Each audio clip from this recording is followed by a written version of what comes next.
Hello guys, গ্রাম বাংলার প্রকৃতি ও কৃষি চ্যানেলের পক্ষ থেকে আপনাদের সবাইকে আন্তরিকভাবে শুভেচ্ছা ও অভিনন্দন। প্রায় 15 দিন পর চলে আসলাম আবার আপনাদেরকে আমার সেই করল্লা ক্ষেত্রা দেখানোর জন্য।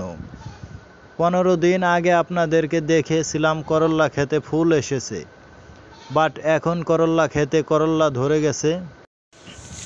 দেখুন, জমিতে হালকা হালকা করল্লা দেখা যাচ্ছে। একটু সামনের দিকে আগিয়ে দেখাবো। দেখতেই পারছেন কত সুন্দর দেখা যাচ্ছে করল্লা। সামনে দুটো করল্লা দেখা যাচ্ছে, অনেক বড়, বিরাট বড় করল্লা। দেখতেই পারছেন কত বড় বড় করল্লা, কত সুন্দর দেখা যাচ্ছে। এখানে তো প্রায় 5 কেজি হয়ে যাবে, একই জায়গায় 5 কেজির মতো করল্লা ধরে আছে। আজকে আপনাদেরকে করল্লা সিরা থেকে শুরু করে প্যাকেট করা পর্যন্ত সব কিছুই দেখাবো, ততক্ষণ দেখতেই থাকুন। শুধু করল্লা নয়, ঝিঙ্গা, ধুন্দল, কহি, পটল, শশা সব কিছুই আজকে প্যাকেট করা দেখাবো, দেখতে থাকুন।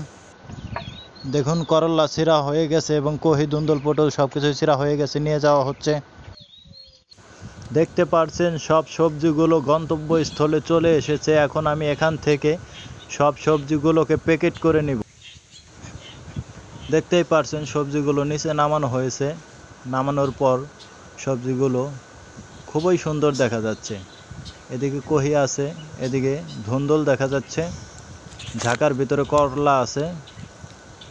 দেখুন কত সুন্দর দেখা যাচ্ছে করল্লাগুলো, অসাধারণ দেখা যাচ্ছে করল্লা। করল্লাটা মোটামুটি 90% মানুষেরই পছন্দ। এদিকে দেখা যাচ্ছে আমার ক্ষেতগুলো, পেঁপে, কহি, করল্লা, ঝিঙ্গা, ধুন্দল। দেখুন করল্লাটা ঢালা হয়ে গেছে। করল্লাটা এখন আমি কিছু পোকা করল্লা আছে 2-4টে এবং পাকা করল্লা আছে, সেগুলো বাজ দিয়ে ফেলে দিব। তারপর ভালো ভালো করল্লাগুলো আমি প্যাকেট করে নিব বাজারজাতের জন্য। দেখতে পাচ্ছেন আমার হাতে 2টা করল্লা।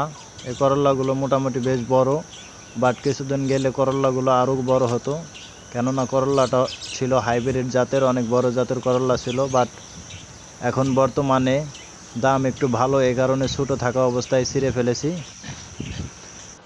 দেখুন আজকে প্রথম পটল ছিঁড়লাম, 5 কেজি হয়ে গেছে। ওজন দিয়ে একটু দেখালাম, 5 কেজি পটল। এদিকে আছে 2 ঝাঁকা কহি, সাইডে নামানো হয়েছে করল্লা, ঝিঙ্গা, ধুন্দল সব কিছু একসাথে মিলে আছে। এখন আমি এগুলো সব প্যাকেট করে নেব বাজারজাতের জন্য, তারপর আমি বাজারে নিয়ে বিক্রি করব। দেখুন সব কিছু প্যাকেট করা হয়ে গেছে। দেখতেই পারছেন পলিগুলো একটু ঘেমে গেছে, এই কারণে ক্লিয়ার দেখা যাচ্ছে না, ঘোলা ঘোলা দেখা যাচ্ছে। বেশ কিছুক্ষণ সময় হয়ে গেছে, এজন্য পলিগুলো ঘেমে গেছে, ভিতরে পানির মতো জমা হয়ে গেছে, এজন্য পলিগুলো ঘোলা ঘোলা দেখা যাচ্ছে, পরিষ্কারভাবে দেখা যাচ্ছে না। দেখুন আমার পলি করা হয়ে গেছে। এখন আমি এগুলো বাজারে নিয়ে যাব বিক্রি করার জন্য। দেখতেই পারছেন কত সুন্দর দেখা যাচ্ছে, অসাধারণ দেখা যাচ্ছে। ধন্যবাদ সবাইকে।